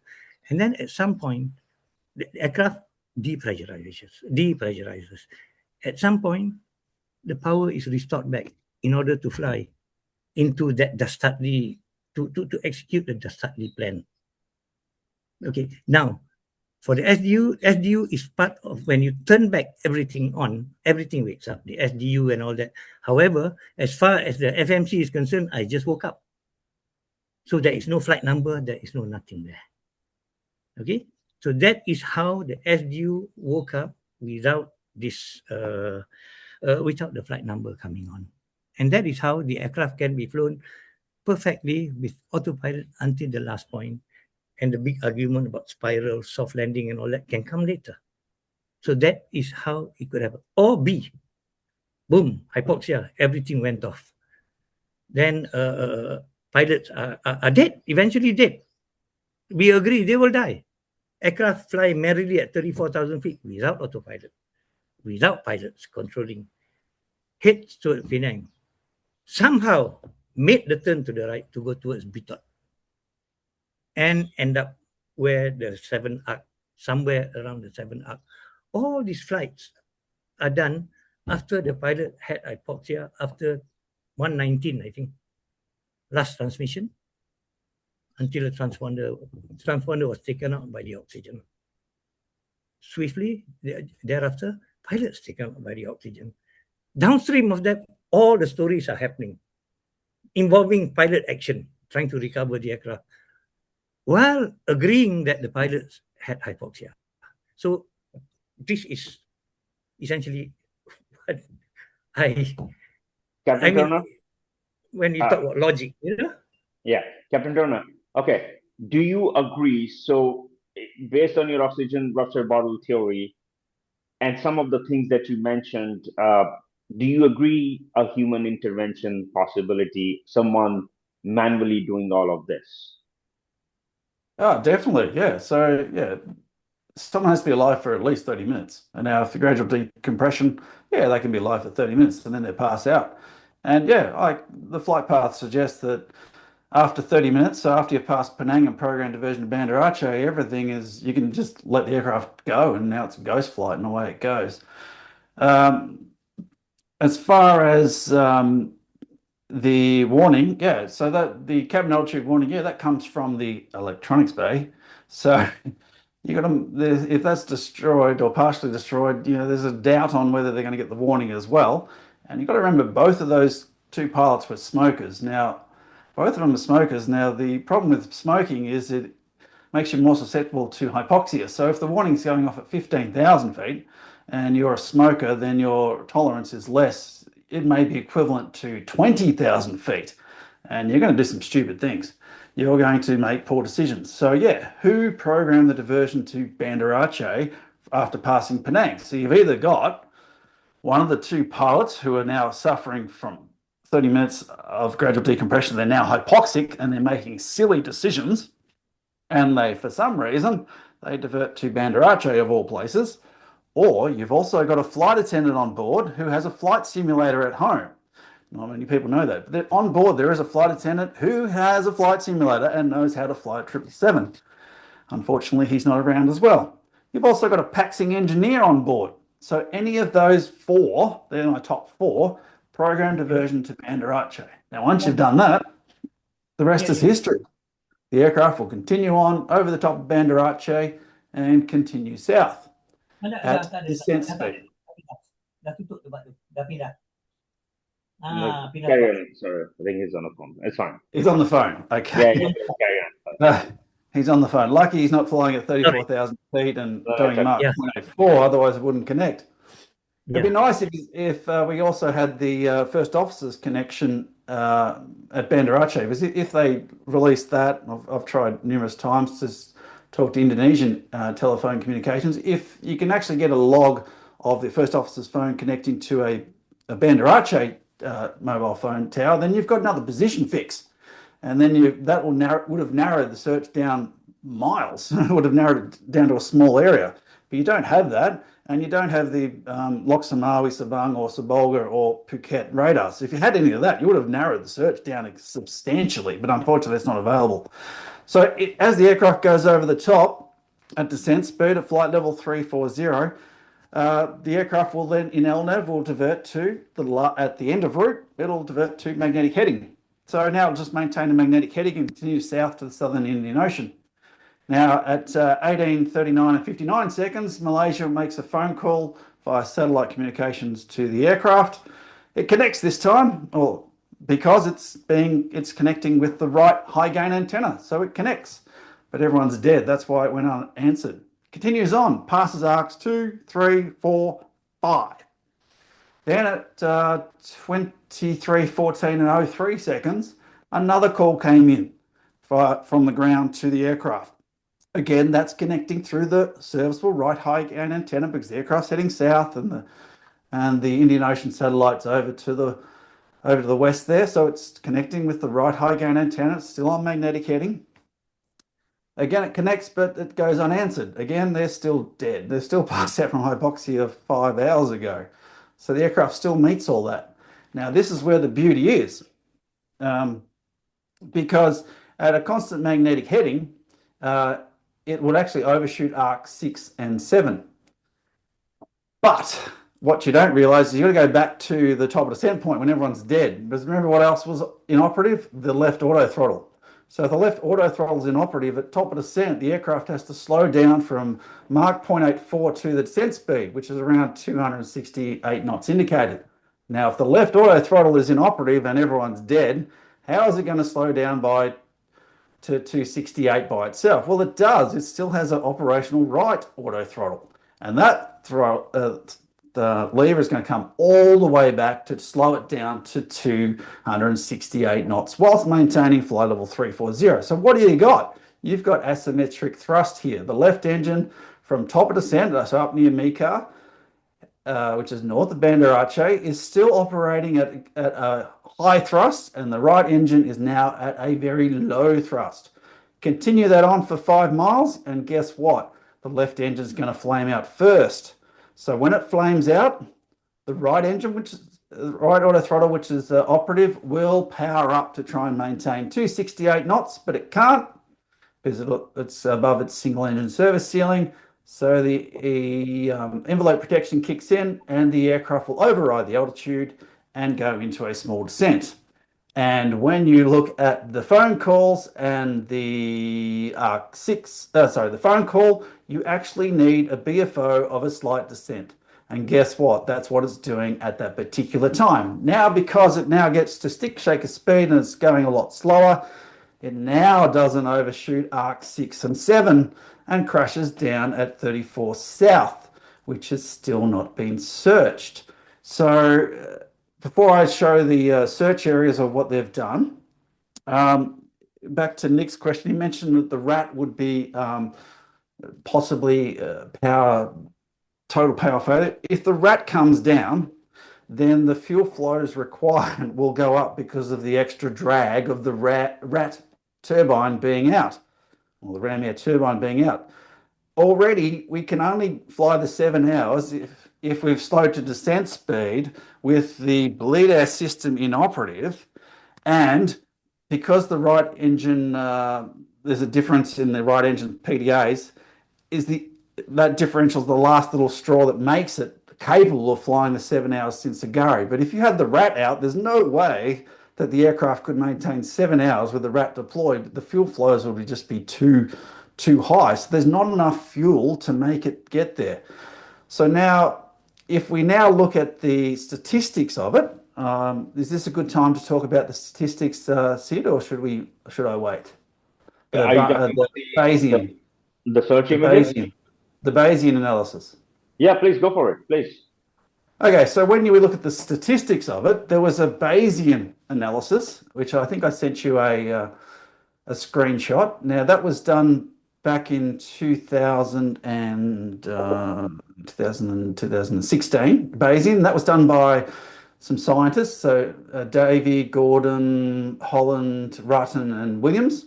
And all they did was just look at the statistics of the satellite data, looking at the arcs and the BFOs. Now, they didn't have any extra autopilot mode. All they did was just take, at each particular arc, thousands of headings and speeds at each particular one, and then they just put it all together and came up with the Bayesian analysis. In other words, it's just statistics. But the thing with that statistics, they assumed unlimited fuel, and they never had the drift analysis or the barnacle analysis at that time. So if you bring up the page, they have a hotspot of where the aircraft was predicted to be, just based on statistics. Sure. So if you can bring that up. Of course. So let me share that.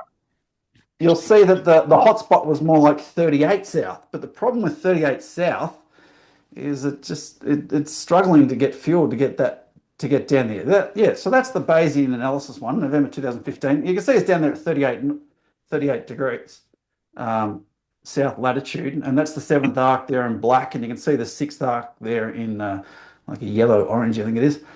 But you see the Bayesian hotspot also goes all the way back up the arc towards the northeast, up towards around 33 degrees south. So that's where they searched all the way down the bottom there, because a lot of people were saying the aircraft, the pilot wanted to fly it as far as he could.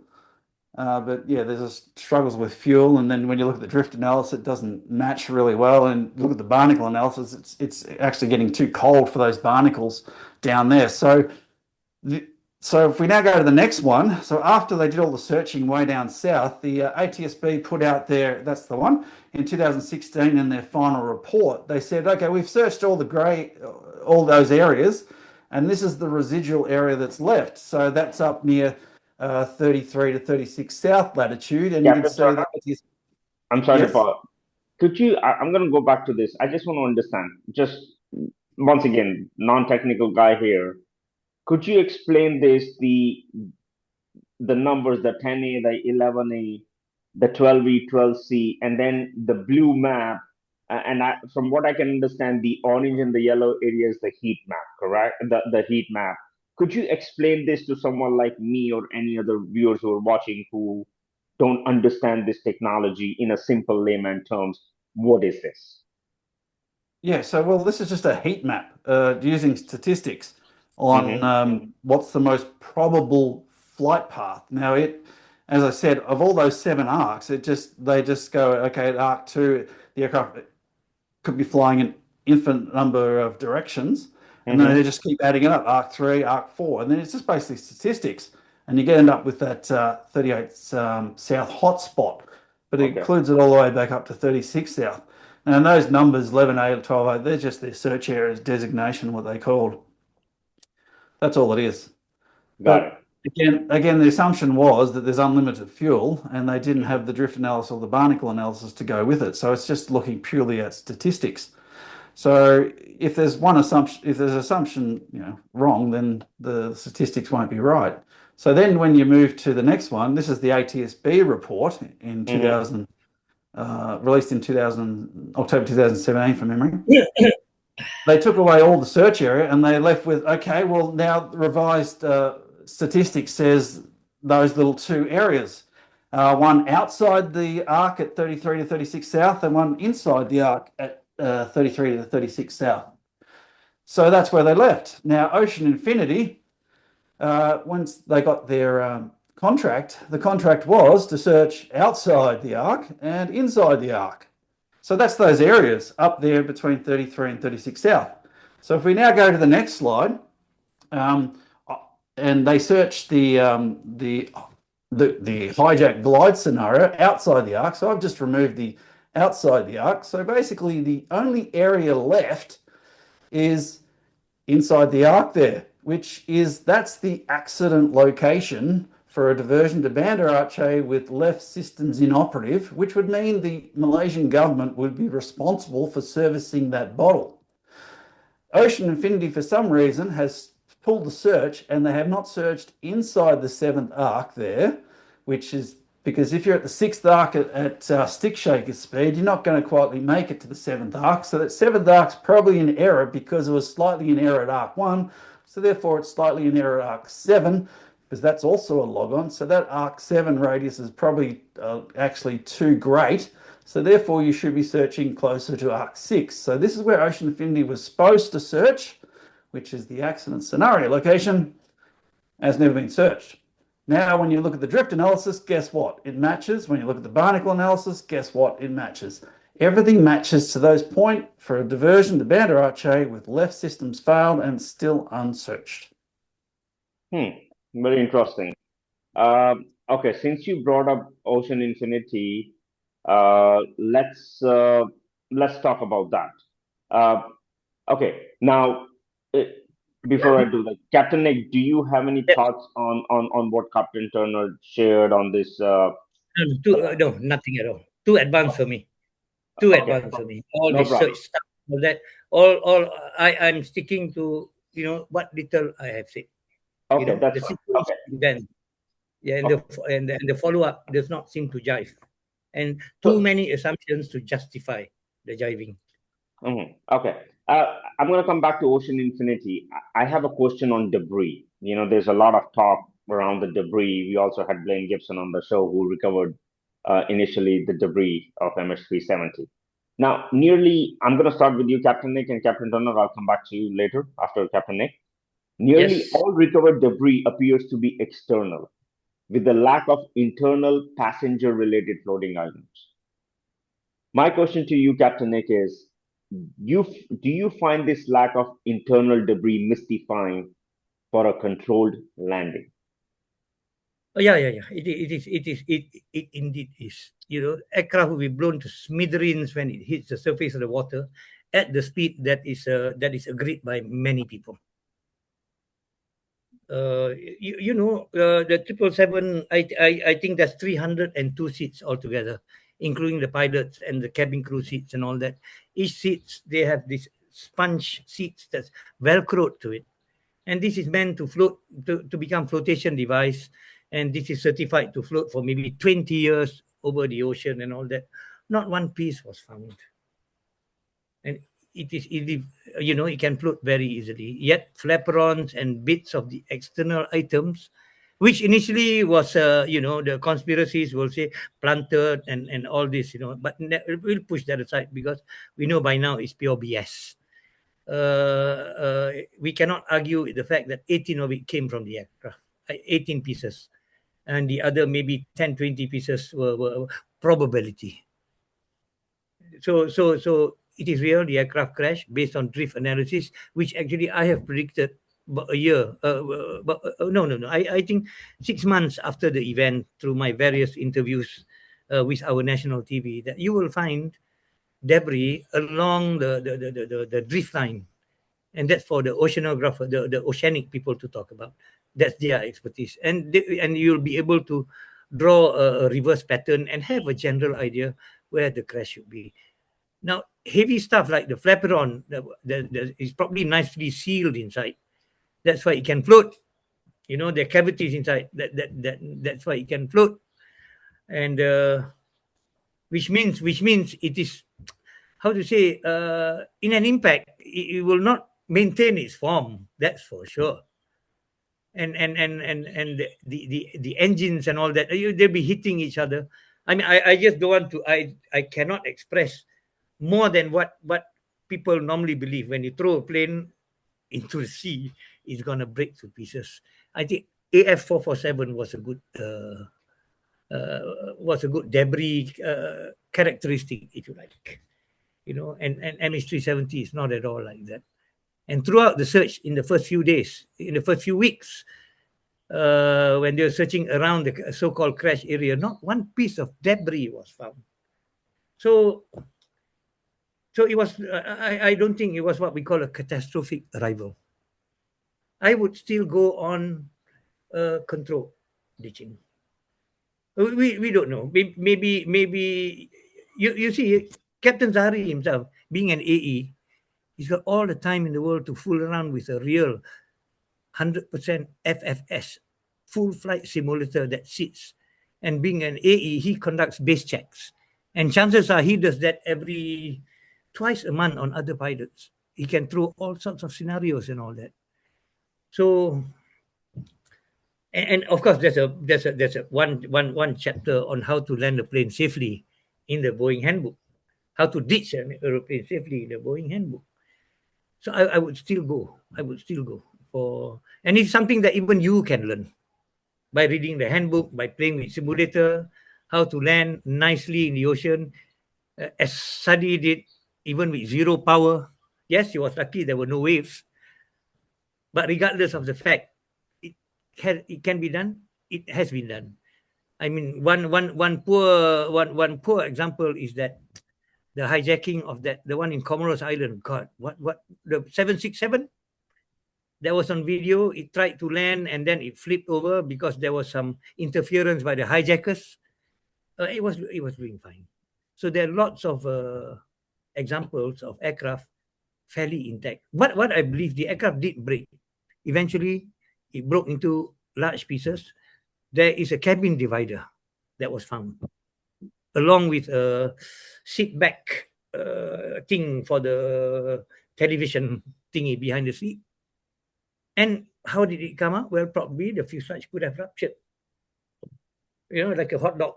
Well, that was the only part from the inside that was captured, and I remember Two or Blaine three. Gibson holding Yes, that the internal yes, parts covering the yes, TV, yes. the entertainment console.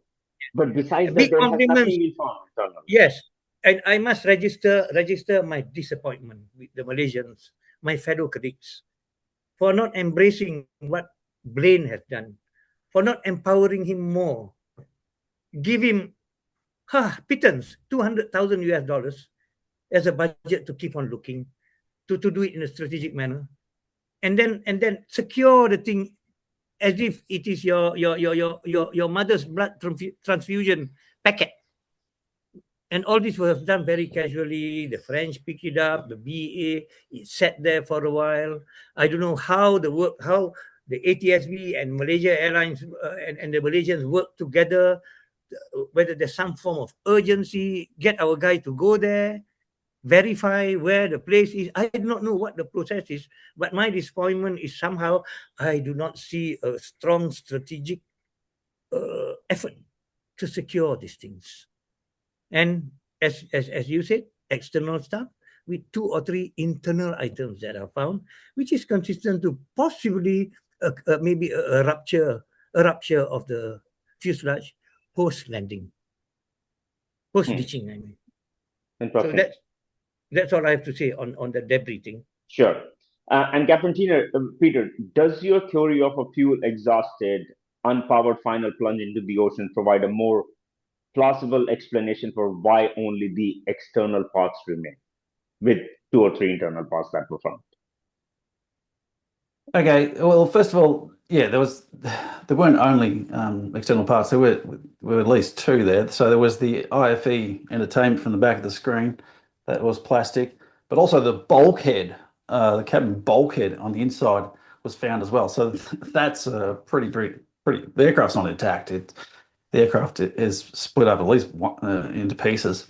But when you look at the BFO data, the satellite data, the 001929 log on, that indicated a rate of descent of up to 15,200 feet per minute. That's the only way you can get the frequency offset to match.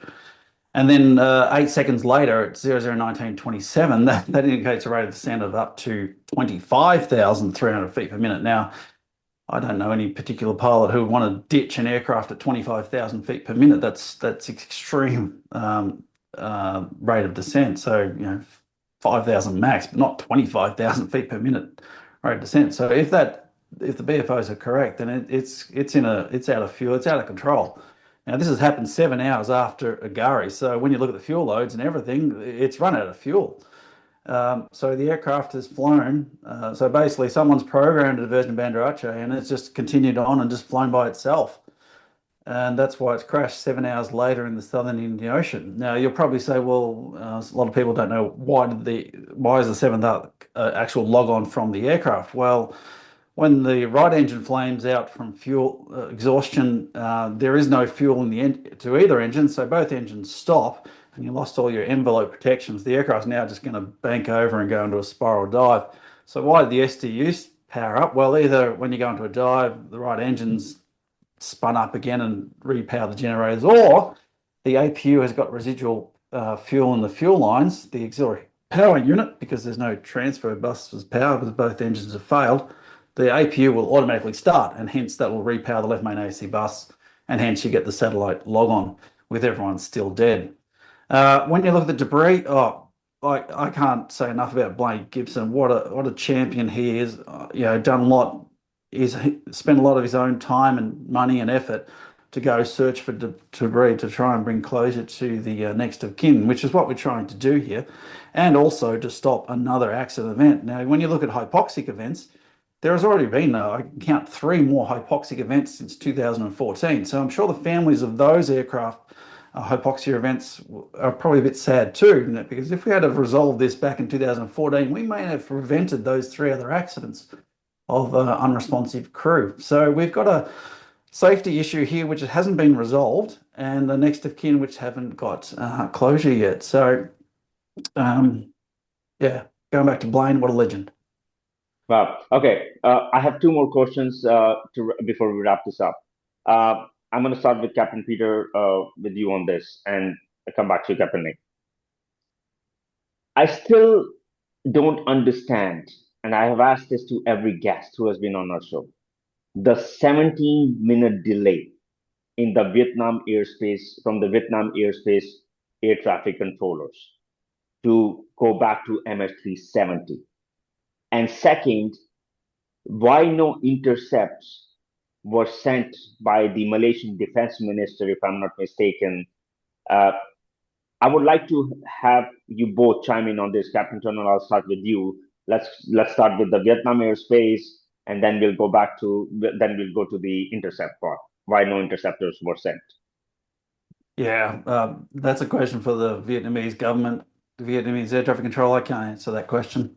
It's all, No, the was the horse. delay normal? My question to you is, based on your experience, Hmm. from what I have heard from other guests also, there is a standard 2 minute time frame where the switch happens and they have to report to the pilot, co-pilot, and vice versa.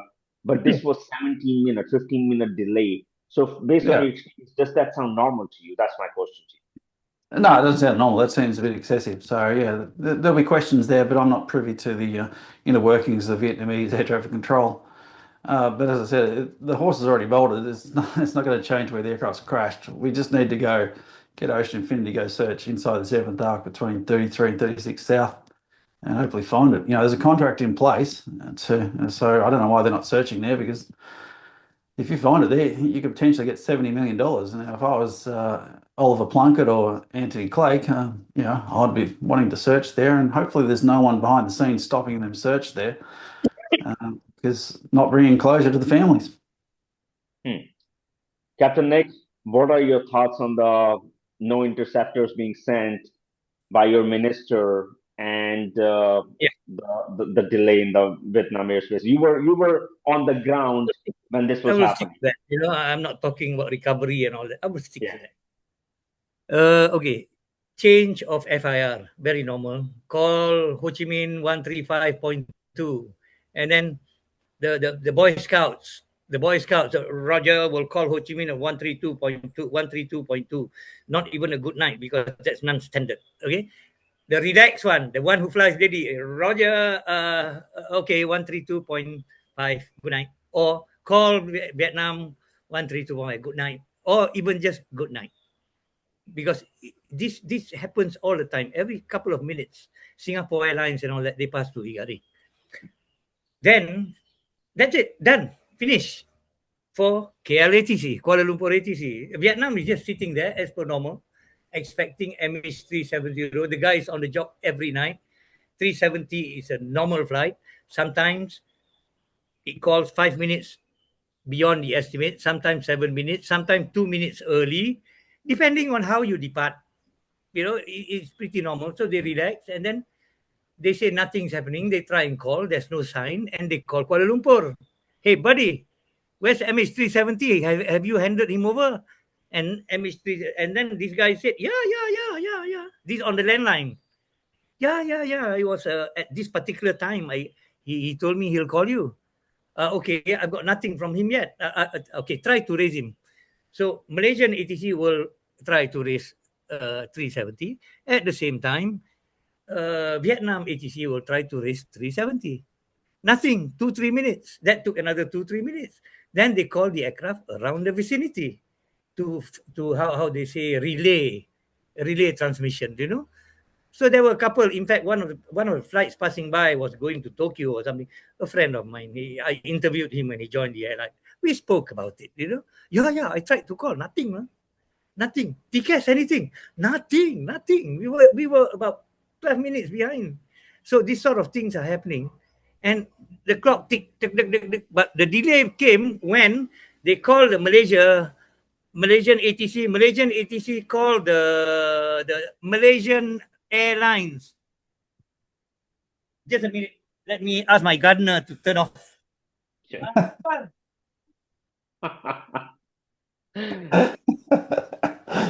What a legend. Well, you'll have to unmute yourself. Okay. Okay, you please go for it. Right. So when they call Malaysia Airlines said, "Oh, our plane's right on track. It's over Cambodia now." Only to realize that that is a predictive one based on the last ACAS. It'll be updated when the next ACAS come in. It's a predictive flight monitoring system. Predictive flight monitoring system. And it's being used everywhere. Some people say cheapskate airline and all that, having this kind of unit where the reporting is 30 minutes instead of every 5 minutes and all that. Okay, fine. But essentially, that was what the D-Day was all about. Okay, now, the interception. Why were there no intercepts? I can easily answer that. Do you remember there was this young boy called Matthias who landed his Cessna in Red Square? Yes. Do you recall a number of incidents where even in America, some restricted airspace had very easy flying over it and all that? I'll tell you why. Malaysia is not a country under threat. We are we live in extremely comfortable environment.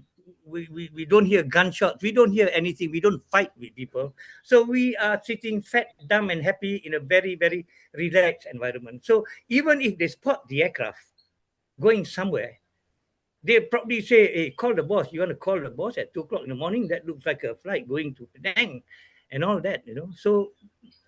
So before they can actually act, this is pretty normal in a. I'm not making excuses, but I'm just saying that this is what human nature is all about. If you do this and you cross the Pakistan, I think we You cut lost out. him. Yeah, I think we lost his reception.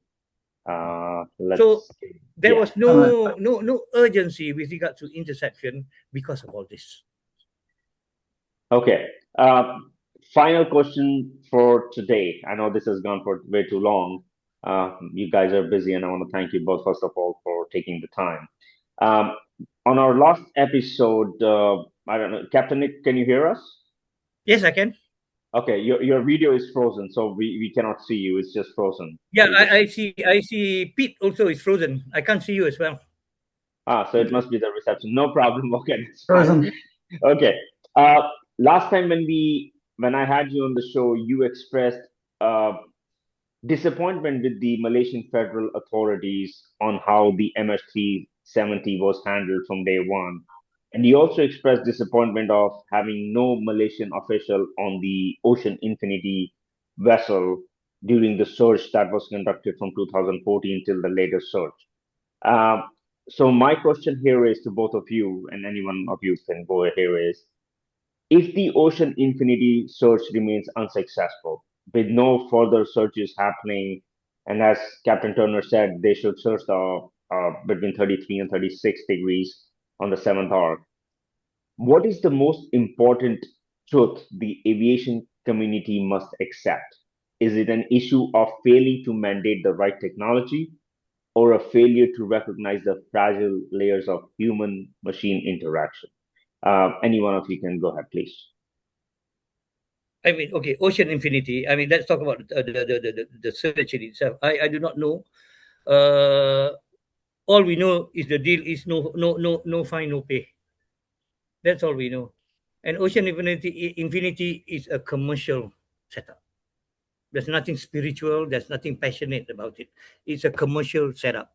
It is a ship that is meant to make some money looking for things underwater. Incidentally, some of the items, the process of searching, but the process of looking for these things jives with looking for an aeroplane underwater.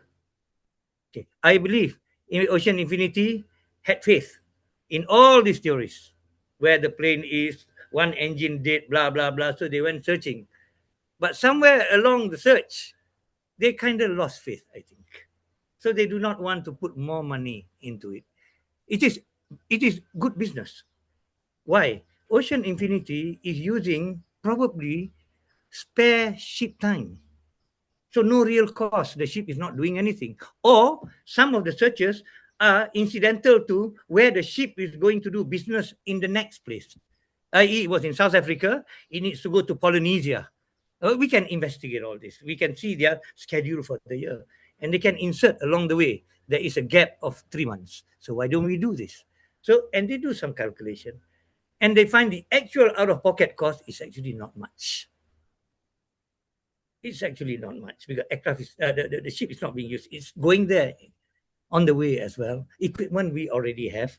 Engage some guys, pay some overtime, and do it properly during that period. During those free time period. I know this why, because I operate my aircraft in MAS the same way. Spare time, I run it for charters. And I am able to sell it cheaply because it is out of budget. I only need to pay for DOC. I don't need to pay for capital cost over the year. This is the business end of things. People lose sight, all this passion about 370, you forget it is still big business. See, it's big business. 70 million, they probably sat down and say, these are the 3 or 4 probability. We've got Godfrey, we've got Belly, we've got this, we've got that, we've got something to go on, and we've already got areas we searched that we couldn't find. So it's a good chance for us to find this thing. So let's do some math, boys. Blah, blah, blah, blah. It's going to cost us so much for 30 over days.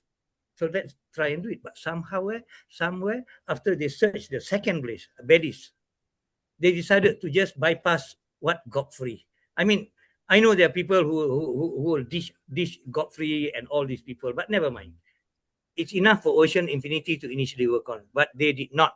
They just decided to just finish up. And Malaysia has nothing to say. You want to search, you find, we pay.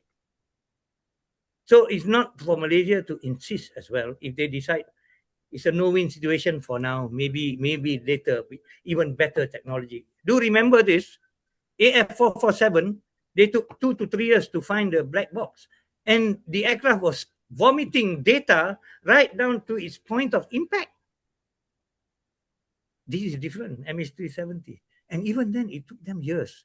It took them, it took the search, a change of technology. They had new batiscapes, they had new underwater drones, higher resolution, blah, blah, blah, blah, to actually find it. And that was a spot that they actually have it. They know the wreckage was over the area, yet it still took them 2 years. Doing this based on assumption, burning money, even though it's not as much as we think it is. If they had found it within a 3-month period, I think the margin, the 70 million will be, wow, it'll be a lot of money. Remember, for them to launch this gamble with Malaysia, they've got board of directors and investors who say, how stupid can you be? They don't have the passion that we have to look for 370. It's just another business, an incidental business. So somewhere along the way, they lost interest. Wow. Or maybe they wait for new information. We are always too focused on this thing. But when you step back, the full picture, as far as the search is concerned, money is involved. Interesting. Captain Turner, your thoughts on Ocean Infinity? Yeah, well, searching in the ocean is pretty big. So you could actually get to the right spot and still miss it, being in difficult terrain with trenches and valleys down there. Like you're looking at 5,000 meters under the surface of the sea there. So it's going to be a difficult search, but you just got to search the right haystack for a start. You haven't even done that. So if you're not searching the right haystack, you're not going to find it. So as far as Nick mentioned Whisper there with Richard Godfrey, yeah, okay, that's possible, but Whisper, yeah, first of all, it doesn't even match the primary radar data. It doesn't match the aircraft flying up the Malacca Strait. So there's doubts on Whisper as well. And then when you look at the flight path, it has so many twists and turns, more than a twisted garden hose. It's just doesn't meet statistics. Then you look at the crash site. Well, then you have I think they're up at about 29. I think they've changed the Whisper's crash site so many times. I think they're up at 29 south now latitude. Yeah, the timing, it just gets too early for the debris. So it's just, there's questions on that. But at the moment, when you look at the statistics, the fuel load, the flight path, the aircraft diverted towards Banda Aceh in heading or manually flown at 0.84, flight level 340, and then someone's programmed diversion to Banda Aceh. That's the simplest answer. With all their systems failed, yeah, sure, the crew have missed it. They have unfortunately missed it. But when you have all those failures and you're going to have cognitive overload, you are going to miss stuff. You could be so focused on a task that you could just miss simple things that are right in front of you. For example, what color hat did I have on at the start of this interview? You probably may have missed that. But what they need to do is just, well, there's a contract in place, go search the accident site, fly over the top of Banda Aceh and go search it down at 35, inside the seventh arc between 33 and 36 south. So between the 6th and 7th arc there, go search there and go find it, and then get your money and bring closure to this this mystery. It's the simplest answer. It's like, if an aircraft's diverting to an airport, well, go search where it's going to end. It's like when your son loses a ball down a hill. Where do you go search for it? Do you search at the top of the hill? Do you search in the department store where you bought the hill? No, you go search the bottom of the hill. We still haven't done that with MH370. Divert to an airport, continues on, crashes the Southern Indian Ocean, still not searched. Wow. Gentlemen, this was truly a fascinating conversation. And on behalf of the Sit Down with Sid podcast team, to our audience, I want to thank them very much for the incredible support they have given us throughout this entire coverage. And if they want to see us have more guests on a panel debate in such a nice civil conversation, which I really personally enjoyed having you both on the show, please let us know in the comment section. And if this conversation moved you, please share it. In a world of fleeting digital noise, our collective attention is the only thing that keeps the truth alive. By listening, you ensure the story and the 239 souls it represents are never truly lost to the deep. Captain Nik Huzlan and Captain Peter Turner, thank you so much to both of you for your commitment to clarity, for your time, and for sharing your invaluable perspectives with us all today. This was a blast. I had a great time having both of you on the show. Yeah, thanks, Sid. And Nick, yeah, thanks for a respectful conversation, and hopefully we can bring closure to this mystery. Yep. Okay. Likewise, Peter, Sid, maybe next time. Maybe next time. Buddy. Thank you. Bye-bye. Bye-bye. Bye.